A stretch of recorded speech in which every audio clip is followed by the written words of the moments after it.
একটা অন্তর্বর্তী সরকার এরকম সময়ে এরকম একটা চুক্তি করে পরবর্তী সরকারের উপর এক ধরনের লায়াবিলিটি কেন চাপিয়ে দেবেন, এটা খুবই দুর্বোধ্য লেগেছে আমার কাছে।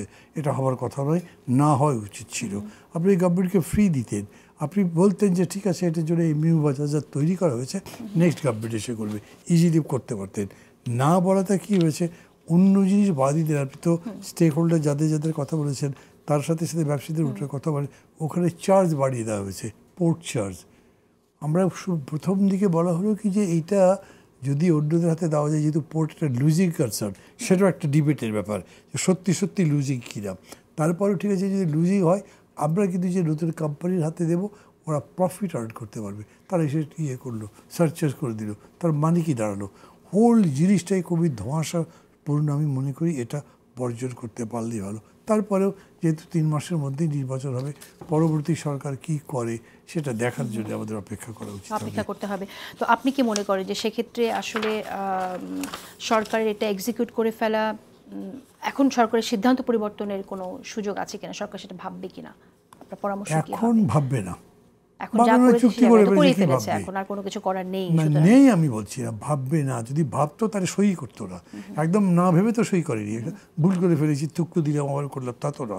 তারা মনে করবে যে আমরা করে ফেলেছি, বুঝে চুরি করেছি, পরের সরকার ঠিক করবে। কাজে এই ব্যাপারে তারা কিছু করবে বলে আমি মনে করি না। এইটা তো এরকম নয় যে BNP will prefer something on the other partners. এটা বরঞ্চ এইরকম যে একটা সমঝোতার মতো ব্যাপার হবে। নির্বাচন জোটও হচ্ছে না, সমঝোতা যদি হয় তাহলে তার জন্য আলোচনা হতে হবে। সেরকম আলোচনা কিছু হয়নি এখন পর্যন্ত। এরপরে আমার মনে হয় অনেক বেশি দেরি হয়ে গেছে এটার জন্যে।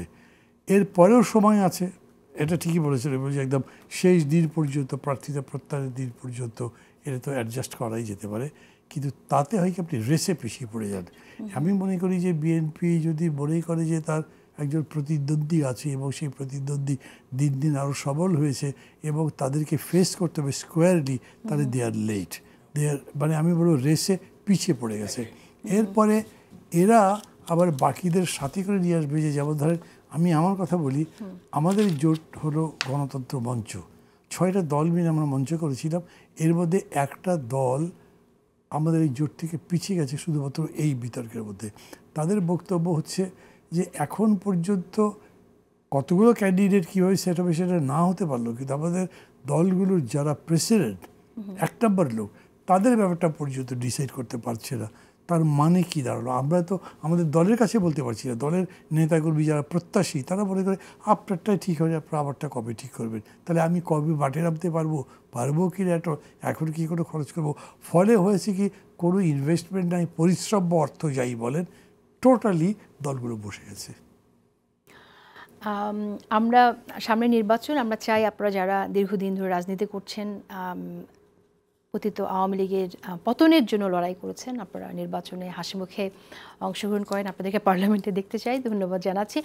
আজাদ মজুমদার, আমি শেষ করার আগে একটি প্রশ্ন জানতেই চাই, কারণ আজকে আমরা দেখেছি, শুনেছি উপদেষ্টা আসিফ মাহমুদ ভূঁইয়া সজীব, তিনি বললেন যে শুধুমাত্র 2 উপদেষ্টায় না, অন্তর্বর্তীকালীন সরকার আরও কেউ কেউ নির্বাচন করতে পারে। সেই জায়গা থেকে আমি একটু শুনতে চাই যে আর কারা আসলে নির্বাচনে আসতে পারে।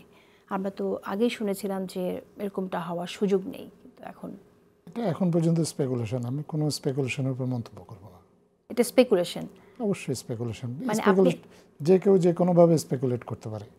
যতক্ষণ পর্যন্ত এগুলো নিয়ে কোনো সুনির্দিষ্ট ঘোষণা কারোর কাছ থেকে না আসছে, এগুলো স্পেকুলেশনের পর্যায়েই থাকবে।